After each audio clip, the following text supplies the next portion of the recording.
5 ವರ್ಷದ ಬಾಲಕನನ್ನ ಕಾಡಿಗೆ ಕಳಿಸಿಕೊಡ್ತದೆ. ಕಾಡಿಗೆ ಕಳಿಸಿಕೊಟ್ರೆ ಆ ಧ್ರುವರಾಜರು ಹೋದ್ರು. ಧ್ರುವರಾಜರು ಹೋಗಿ ತಪಸ್ಸು ಮಾಡಲಿಕ್ಕೆ ಅಂತ ಹೋಗುವಾಗ ದಾರಿಯಲ್ಲಿ ನಾರದರು ಬರ್ತಾರೆ.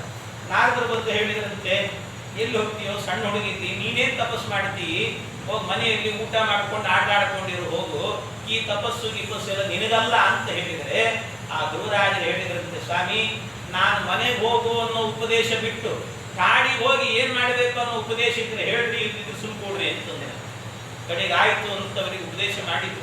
ವಾಸುದೇವ ದ್ವಾದಶಾಕ್ಷರ ಮಂತ್ರವನ್ನ ಓಂ ನಮೋ ಭಗವತೆ ವಾಸುದೇವಾಯ ಅಂತ ಮಂತ್ರೋಪದೇಶವನ್ನ ಮಾಡಿದರು. ಆ ಮಂತ್ರವನ್ನು ಕೇಳಿದಂತ ಧ್ರುವರಾಜರು ಕಾಡಿಗೆ ಹೋಗಿ ಆ ಮಂತ್ರದಿಂದ ವಿಶೇಷ ಭಗವಂತನ ಉಪಾಸನೆಯನ್ನ 6 ತಿಂಗಳುಗಳ ಕಾಲ ಮಾಡಿದರು. ಕಠಿಣವಾದ ತಪಸ್ಸು. 6 ತಿಂಗಳು ತಪಸ್ಸು ಮಾಡಿದಾಗ ಹೃದಯದಲ್ಲೇ ದೇವರನ್ನ ನೋಡ್ತಾ ನೋಡ್ತಾ ಕೂತಿದ್ರು. ನೋಡ್ತಾ ಕೂತಿರುವಾಗ ದೇವರು ಎದುರಲ್ಲಿ ಬಂದು ಪ್ರತ್ಯಕ್ಷನಾದ್ರೂ ಗೊತ್ತಾಗಲಿಲ್ಲ. ಒಳಗೇ ದೇವರನ್ನು ನೋಡ್ತಿದ್ರು. ಭಗವಂತ ಒಳಗಿರುವ ರೂಪವನ್ನು ಮಾಯ ಮಾಡಿದ್ದನು. ಮಾಯ ಮಾಡಿದಾಗ ಕಣ್ಣು ಬಿಟ್ಟ, ಒಳಗೆ ಕಾಣ್ತಾ ಇದ್ದ ರೂಪವೇ ಹೊರಗೆ ಕಾಣ್ತಾ. ನನಗೆ ಆಶ್ಚರ್ಯ ಆಯಿತು, ಮಾತೇ ಬರಲಿಲ್ಲ. ನಾಲಿಗೆಯಲ್ಲಿ ಮಾತು ಹೊರಡದೇ ಇದ್ದಾಗ ದೇವರು ಕೇಳುತ್ತಾನೆ, ಏನು ಬರಬೇಕು ನಿನಗೆ ಅಂತ. ಮಾತು ಬರ್ತಾ ಇದೆ. ತನ್ನ ಕೈಯಲ್ಲಿ ಇದ್ದಂತಹ ಶಂಖದಿಂದಾಗಿ ಅವನ ಕಪೋಲವನ್ನು ಸ್ಪರ್ಶ ಮಾಡಿದಂತೆ, ಕೆನ್ನೆ ಸ್ಪರ್ಶ ಮಾಡಿದ ಕೂಡಲೇ ಅವನ ಬಾಯಲ್ಲಿ ಮಾತು ಬಂತು. ಯೊಂತ ಪ್ರವಿಶ್ಯ ಮಮ ವಾಚ ಮೀಮಾಂ ಪ್ರಸುತ್ತಾಂ ಸಂಜೀವಯತ್ಯ ಕಿಲ ಶಕ್ತಿ ಧರಸ್ವದಾಂನ ಅನ್ಯಾಂಶ್ಚ ಹಸ್ತ ಚರಣ ಶ್ರವಣತ್ವಗಾದಿ ಪ್ರಾಣಾನ್ನಮೋ ಭಗವತೇ ಪುರುಷಾಯ ತುಭ್ಯಂ. ದೇವರೇ ನಿನಗೊಂದು ನಮಸ್ಕಾರ ಅಂತ ಹೇಳಿ. ಯಾಕೆಂದ್ರೆ ನನ್ನನ್ನ ವರ ಕೇಳು ಅಂತ ಹೇಳ್ತಿದ್ದೆಲ್ಲ, ನಾನೇನೋ ಕೇಳಿ, ನಾನು ಏನಾದ್ರೂ ಕೇಳಬೇಕು ಅಂದ್ರೆ ನನ್ನ ನಾಲಿಗೆ ಒಳಗೆ ನೀನ್ ನಿಂತು 2 ಮಾತಾಡಿಸಿದ್ರೆ ಆಡ್ತೇನೆ. ವರ ಕೇಳೋದು ನೀನೇ ಒಳಗೆ ನಿಂತು ಕೇಳಬೇಕು. ಹಾಗಾದ್ರೆ ನಾನೇನು ಕೇಳ್ತೀನಿ ನಿನಗೆ ಗೊತ್ತಲ್ಲ, ನಾನೇನು ಕೇಳಿ? ಹಾಗಾದ್ರೆ ನಾನು ಕೇಳಲಿಕ್ಕ ಬರೀ ನನ್ನ ನಾಲಿಗೆ ಮಾತ್ರ ಅಲ್ಲ, ಅನ್ಯಾಂಷ್ಟ ಹಸ್ತ ಚರಣ ಶ್ರವಣ ತ್ವಗಾದಿ ಎಲ್ಲಾ ಇಂದ್ರಿಯಗಳಿಗೂ ಕೂಡ ಪ್ರೇರಕನಾದವನು ಭಗವಂತ.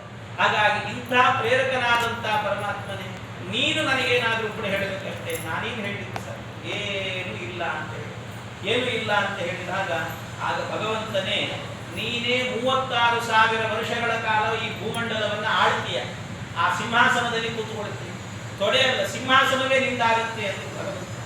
ಆಮೇಲೆ ಅಷ್ಟೇ ಅಲ್ಲ, ನಿನಗೆ ನಾನೇ ಒಂದು ಕನ್ಯಾದಾನ ಮಾಡ್ತೇನೆ ಅಂತ ಭ್ರಮೀದೇವಿ ಅಂತ ಶಿಂಶುಮಾರ ಅಂತ ಭಗವಂತನ ಒಂದು ರೂಪ, ಚೇಳಿನ ಆಕಾರದಲ್ಲಿ. ಅವನಿಗೊಬ್ಬ ಮಗಳಿತ್ತು ಭ್ರಮಿ ಅಂತ. ಆ ಭ್ರಮೀದೇವಿಯನ್ನು ಕನ್ಯಾದಾನ ಮಾಡಿದ್ರು. ವಾಯುದೇವರಿಗೊಬ್ಬ ಮಗಳಿತ್ತು ಇಳಾದೇವಿ ಅಂತ. ಆ ಇಳಾದೇವಿಯನ್ನು ಕನ್ಯಾದಾನ ಮಾಡಿದರು. ಹರಿವಾಯುಗಳು ಕನ್ಯಾದಾನವನ್ನು ಮಾಡಿದ್ದನ್ನು ಸ್ವೀಕಾರ ಮಾಡಿದ. ಆಮೇಲೆ ಅರಮನೆಗೆ ಬಂದರೆ ಅವನನ್ನು ಸ್ವಾಗತ ಮಾಡಿ ಸಿಂಹಾಸನದಲ್ಲಿ ಕೂಡಿಸಿ ನೆಲೆಸಿದ್ರಂತೆ. 36,000 ವರ್ಷಗಳ ಕಾಲ ದೇಶವನ್ನು ಆಳಿ ಕೊನೆಗೆ ಭಗವಂತ ಹೇಳಿದ್ದ. ಆಮೇಲೆ ಧ್ರುವಮಂಡಲ ಅಂತ ಒಂದಿದೆ. ಶಿಂಶುಮಾರ ರೂಪಿ ಪರಮಾತ್ಮ ಮೇಲೆ ಒಂದು ಚೇಳಿನ ಆಕಾರದಲ್ಲಿ ಇರ್ತಾನೆ. ಆ ಚೇಳಿನ ಆಕಾರದಲ್ಲಿರುವ ಚೇಳಿನ ಬಾಲದಲ್ಲಿ ಒಂದು ಧ್ರುವಮಂಡಲ ಅಂತ ಒಂದು ಮಂಡಲ ಇದೆ.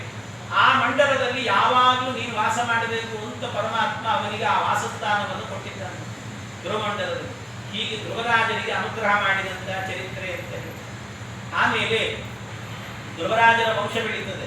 ಆ ವಂಶದಲ್ಲಿ ಒಬ್ಬ ರಾಜ ಬರ್ತಾನೆ, ಅಂಗ ಅಂತ ಹೆಸರು. ಅವನು ಹೋಮವನ್ನು ಮಾಡಿದರೆ ಆ ಹೋಮಕ್ಕೆ ದೇವತೆಗಳು ಬರಲಿಲ್ಲಂತೆ. ದೇವತೆಗಳು ಬರದೇ ಇದ್ದದ್ದನ್ನು ನೋಡಿ ಬಹಳ ದುಃಖಪಟ್ಟ ಅವನು. ಆಗ ಪುರೋಹಿತರು ಹೇಳಿದ್ರು, ಯಾಕೆ ದೇವತೆಗಳು ಬರ್ತಿಲ್ಲ ಅಂದ್ರೆ, ನಿನಗೆ ಸಂತಾನ ಇಲ್ಲ, ಆದ್ರಿಂದಾಗಿ ದೇವತೆಗಳು ಬರ್ತಿಲ್ಲ ಅಂತ. ಹಾಗಾದ್ರೆ ಸಂತಾನಕ್ಕೋಸ್ಕರವೇ ಒಂದು ಹೋಮ ಮಾಡೋಣ ಅಂತ ಮಾಡಿದ್ದಂತೆ. ಆಗ ಒಬ್ಬ ಮಗ ಹುಟ್ಟಿದ. ಅವನಿಗೆ ವೇನ ಅಂತ ಹೆಸರು. ವೇನ ಅಂತ, ವೇನ ಅಂದ್ರೆ ಪೀಡೆ ಅಂತ ಅರ್ಥ. ಪೀಡೆ ಅನ್ನುವಂಥ ಒಬ್ಬ ಮಗ ಹುಟ್ಟಿದ್ದಂತೆ. ಅವನು ಹುಟ್ಟಿದ. ಆಮೇಲೆ ಆ ಮಗ ಅತ್ಯಂತ ನೀಚ ಅಂದ್ರೆ ನೀಚ, ಪರಮ ನೀಚ ಇದ್ದ. ಅವನು ಆ ಮಾಡಬಾರ್ದ ಕೆಲಸಗಳನ್ನು ಮಾಡ್ತಿದ್ದ. ಇಂಥ ಮಗ ಹುಟ್ಟಿದ್ನಲ್ಲ ಅಂತ ಕಾಡಿಗೆ ಹೋಗಿ ತಪಸ್ಸು ಮಾಡ್ತಾ ಮಾಡ್ತಾ ಪ್ರಾಣತ್ಯಾಗ ಮಾಡಿಬಿಟ್ಟ. ಕಡೆಗಿನ್ನ ದೇಶದಲ್ಲಿ ಯಾರನ್ನ ರಾಜ ಮಾಡಬೇಕು? ಈ ವೇನನನ್ನೇ ರಾಜನ ಸ್ಥಾನದಲ್ಲಿ ಕೂಡಿಸಿದ್ರು. ವೇನನ್ನೇ ರಾಜನ ಸ್ಥಾನದಲ್ಲಿ ಕೂಡಿಸಿದ್ರು. ಇಲ್ಲಿ ಹೇಳುವಾಗ ಈ ಸಂದರ್ಭದಲ್ಲಿ ಮಧ್ವಾಚಾರ್ಯರು ಒಂದನ್ನು ಹೇಳ್ತಾರೆ. ಅಂಗರಾಜನಿಗೆ ಮಕ್ಕಳಿಲ್ಲ ಅಂತ ದೇವತೆಗಳು ಬರಲಿಲ್ಲ ಅಂದಾಗ ಸಾಮಾನ್ಯವಾಗಿ ಅಪುತ್ರಸ್ಯ ಗತಿರ್ನಾಸ್ತಿ ಅಂತ ಹೇಳ್ತಾರೆ. ಮಕ್ಕಳಿಲ್ಲ ಅಂದ್ರೆ ಅವರಿಗೆ ಸದ್ಗತಿ ಆಗಲ್ಲ ಅಂತ. ಆದರೆ ಹಾಗೆ ತಿಳ್ಕೋಬೇಡ್ರಿ ಅಂತ ಮಧ್ವಾಚಾರ್ಯ ಹೇಳ್ತಾರೆ. ಅನುಪತ್ಯೋಪಿ ಸದ್ಧರ್ಮ ಲೋಕಜಿನ್ ಅತ್ರ ಸಂಶಯ ಅಂತ. ಯಾಕೆ ಅಂದರೆ ಮಧ್ವಾಚಾರ್ಯರ ಕಾರುಣ್ಯ ಇದೆ. ಭಾಗವತದ ಕಥೆಯನ್ನು ಕೇಳುವಾಗ ಯಾರಾದರೂ ಒಬ್ಬರು ಸಂತಾನ ಇಲ್ಲದೆ ಇರುವಂಥ ವ್ಯಕ್ತಿಗಳೇ ಕಥೆ ಕೇಳ್ತಿದ್ರು ಅಂತ ಇಟ್ಟುಕೊಳ್ಳಿ. ಅವರಿಗೆ ಮಕ್ಕಳಿಲ್ಲದವರಿಗೆ ದೇವತೆಗಳು ಹೋಮಕ್ಕೆ ಬರಲ್ಲ ಅಂತ ಹೇಳಿದಂಥ ಕಥೆ ಕೇಳಿದಾಗ ಎಷ್ಟು ನೋವಾಗಲಿಕ್ಕಿಲ್ಲ. ನಾವು ಮಾಡಿದ್ದೇನೂ ಪ್ರಯೋಜನ ಇಲ್ಲ ಅಂತ ಅನಿಸ್ತದೆ. ಇದನ್ನು ಅರ್ಥ ಮಾಡಿಕೊಂಡಂತ ಮಧ್ವಾಚಾರ್ಯರು ಕಾರುಣ್ಯದಿಂದ ಹೇಳ್ತಾರೆ, ಅನಪತ್ಯೋಪಿ ಸದ್ಧರ್ಮ ಲೋಕನಿನ್ನಾತ್ರ ಸಂಶಯ. ಮಕ್ಕಳಿಲ್ಲದವರಿಗೂ ಸದ್ಗತಿ ಇದೆ ಅಂತ ಹೇಳಿದ ಏಕಮಾತ್ರ ಆಚಾರ್ಯ ಮಧ್ವಾಚಾರ್ಯ ಹೇಳ್ತಾರೆ, ಅವರಿಗೂ ಸದ್ಗತಿ ಇದೆ ಅಂತ.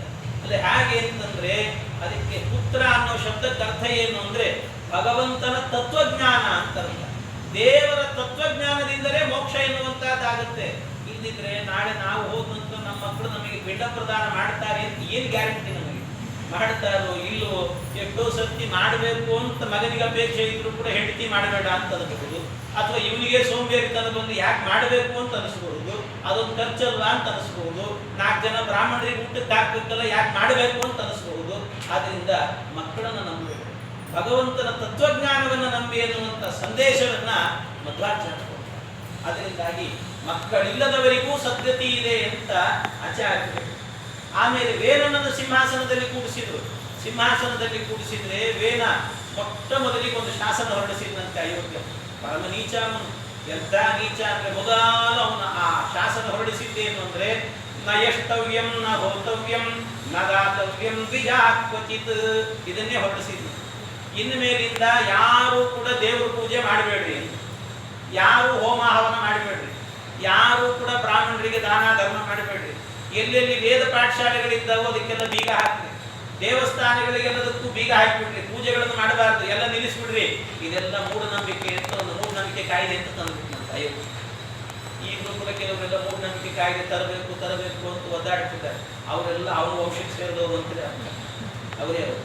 ಆದರೆ ಇದೆಲ್ಲ ಹೇಳಿದಂತೆ ಆಗ ಬ್ರಾಹ್ಮಣರಿಗೆ ಬಹಳ ದುಃಖ ಆಯಿತು.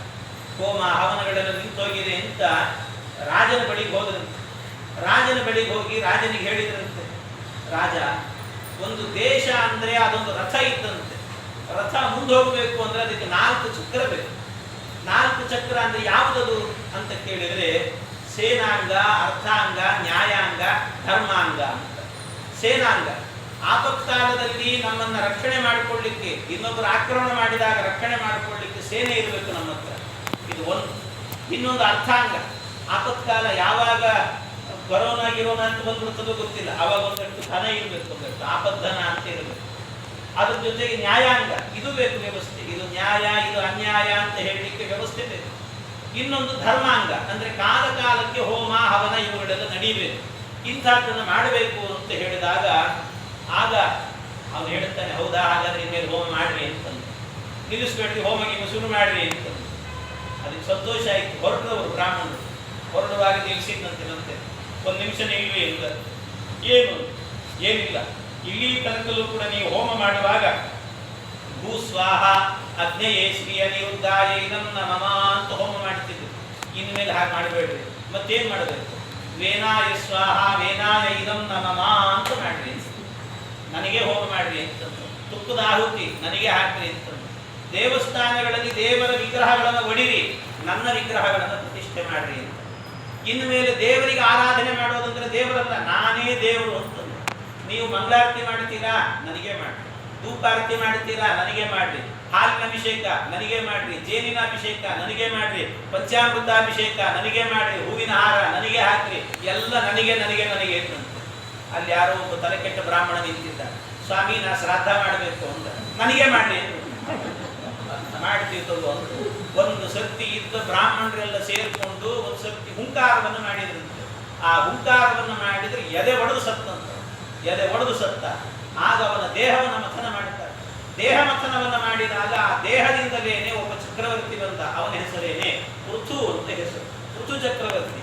ಆ ಪೃಥು ಚಕ್ರವರ್ತಿಯನ್ನೇ ಸಿಂಹಾಸನದಲ್ಲಿ ಕೂರಿಸಿದ್ರು. ಪೃಥು ಎಂತ ಮಹಾಮಹಿಮ ಅಂದ್ರೆ ಅವನು ಸಿಂಹಾಸನದಲ್ಲಿದ್ದಾಗ ಭೂದೇವಿ ಬಿತ್ತಿದ ಬೀಜವನ್ನು ನುಂಗ್ತಾ ಇದ್ದಂತೆ.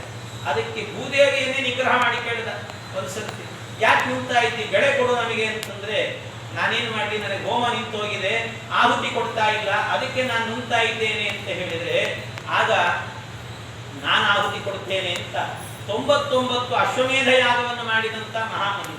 ಎಲ್ಲೆಲ್ಲಿ ಇಡೀ ಭೂಮಂಡಲದಲ್ಲಿ ದೇವರ ಪೂಜೆ ನಿಂತಿತ್ತೋ ಮತ್ತೆ ದೇವರ ಪೂಜೆಯನ್ನು ಆರಂಭ ಮಾಡಿ, ವೇದ ಪಾಠಶಾಲೆಗಳನ್ನು ಆರಂಭ ಮಾಡಿ, ಇಡೀ ಭೂಮಂಡಲದಲ್ಲಿ ಎಲ್ಲೆಲ್ಲಿ ಏನೇನಿರಬೇಕು ಅಂತ ವ್ಯವಸ್ಥೆ ಮಾಡಿದವನು ಪೃಥು. ಇಲ್ಲಿ ನೀರು ಹರಿಬೇಕು, ಇಲ್ಲಿ ಕಾಡಿರಬೇಕು, ಇಲ್ಲಿ ನಾಡಿರಬೇಕು, ಇಲ್ಲಿ ಗುಡ್ಡ ಇರಬೇಕು ಅಂತ ವ್ಯವಸ್ಥೆ ಮಾಡಿದವನು. ನಾವೇ ಒಂದು ಏನಾದರೂ ನಮ್ಮ ಮನೆ ಎದುರಿಗೆ ಒಂದು ಕಾರ್